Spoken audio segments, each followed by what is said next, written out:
I said just now that Wes Streeting was, the most impressive member of the cabinet at the moment. He is also, in one sense, the most important. He either succeeds and starts to turn the NHS around over the next 4 or 5 years, or the government fails. Simple as that. Simple as that.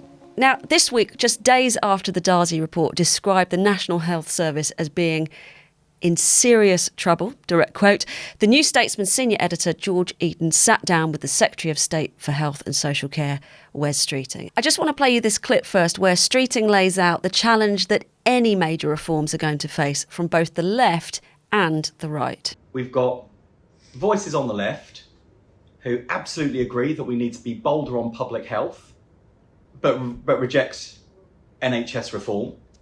And I say to critics on the left, look, it's NHS reform or no NHS. That's the choice. You can't cherry pick and say, we love the prevention stuff, but we're not going to do NHS reform. And then conversely, on the right, you've got those who love NHS reform, but are unwilling to face up to public health reform. And the choice for the right is public health reform or higher taxes. Is he right, Andrew? There you have the best communicator in Cabinet, probably, on his subject at the moment. I think he's very, very strong, very persuasive. He's a really, really powerful figure in a way that, frankly, most of the rest of the Cabinet are not at the moment. He's absolutely right. What is buried inside that, of course, is some really hard, bigger political choices too. Because when you say, what does NHS reform mean? Are you trying to reform people's working hours to make them work harder, longer hours? That's going to go straight into confrontation with the NHS unions.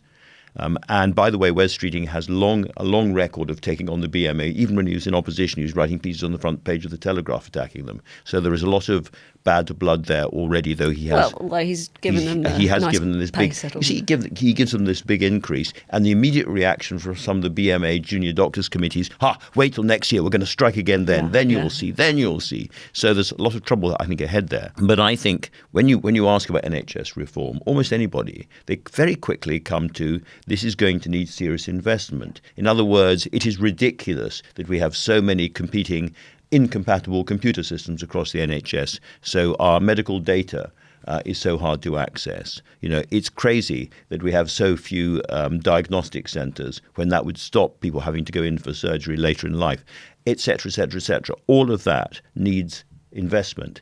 He's absolutely right to say that we need primary care centres. This is something that the New Statesman has been banging on about for a long time with Phil Whitaker. But that means getting, GPs, physiotherapists, nurses, and so on in one place. So you go in and you're looked at there and you're treated there, and you only go to a very, very expensive modern hospital if you really need to. Very, very important. But creating those hubs is going to be expensive. And therefore, on that NHS reform agenda, I don't see how he can move forward without an agreement from the Chancellor, Rachel Reeves, for more borrowing, for more investment, more public spending that we understand is available at the moment.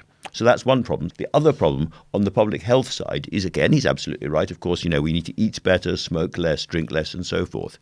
But the Starmer government has focused on working people. We're not allowed to say working class anymore. I can't work out how, but working people.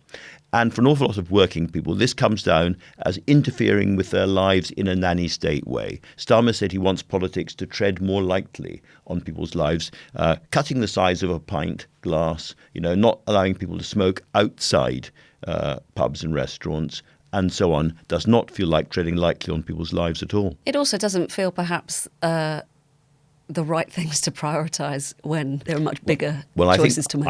I think hyper-processed food is the big one. Hyper-processed and sugary foods is where they should be focusing on. But I also think there's an optics challenge as well, that if you're saying to people, we're going to stop you from smoking outside, or even we're going to restrict or ban hyper-processed food, even if that is very unhealthy, but you haven't fixed the issue of, I can't get a GP appointment, people's reaction to that is going to be very hostile. Why do I have to make lifestyle changes if I can't even see a doctor when I need it? And I think trying to encourage people to make healthier choices, obviously it would be great if everyone did that, but you've got to bring the public along with you, and you can't do that if people already feel that the health system is failing them. But this issue of reform and investment, it came up in your conversation with Ed Davey, didn't it? I mean, he said they're talking about reform before investment as opposed to reform and investment. Yeah, and one of the few Lib Dem policies that came up at conference was this idea that if you add up all the money that the NHS spends on the winter crisis each year over the course of a parliament,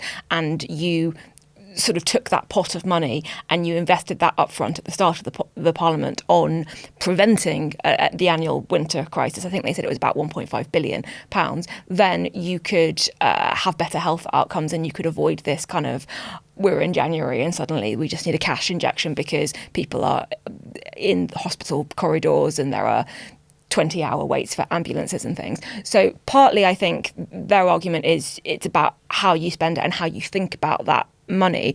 But partly it is about capital investment because you can't make some of the positive long-term changes to the health system while the health system is constantly in crisis mode.